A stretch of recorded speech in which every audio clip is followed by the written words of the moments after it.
দুইটি পাপ আল্লাহ কখনো ক্ষমা করবেন না। এজন্য অবশ্যই দুইটি পাপ থেকে আমাদেরকে দূরে সরে আসতে হবে। নামাজ পড়েননি, রোজা রাখেননি, হজ করেননি, এগুলো আল্লাহ তাআলা গফুর রহিম, আপনি ক্ষমা চাইলে আল্লাহ তাআলা ক্ষমা করে দিবেন। কিন্তু দুইটি পাপ এমন রয়েছে যে পাপগুলো আল্লাহ তাআলা কখনো ক্ষমা করবেন না। নাম্বার ওয়ান, এক নাম্বার হচ্ছে বান্দার হক। যারা বান্দার হক নষ্ট করেছেন, আপনি অন্যের মাল অন্যায়ভাবে আত্মসাৎ করেছেন, বান্দার হক নষ্ট করে আপনি হজ করতে গিয়েছেন, এই হজ আল্লাহ কবুল করবে না। হারাম খেয়েছেন, হারাম খাওয়ার ফলে আপনি নামাজ পড়বেন, রোজা রাখবেন, হজ করবেন, যাকাত দিবেন, কোন ইবাদত আল্লাহ তাআলা কবুল করবেন না, অ্যাকসেপ্ট করবেন না। বান্দার হক খুবই দামি জিনিস।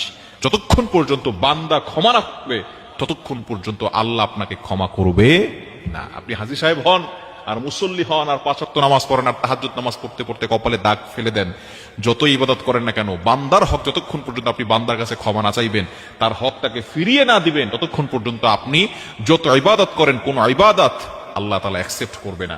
এজন্য অবশ্যই বান্দার হক বান্দাকে ফিরিয়ে দিতে হবে। বান্দার মনে অনেকে কষ্ট দেয়, নবীজি সাল্লাল্লাহু আলাইহি ওয়াসাল্লাম জানিয়ে দিয়েছেন, মুসলিম শরীফের হাদিস, সহিহ মুসলিম শরীফের হাদিস।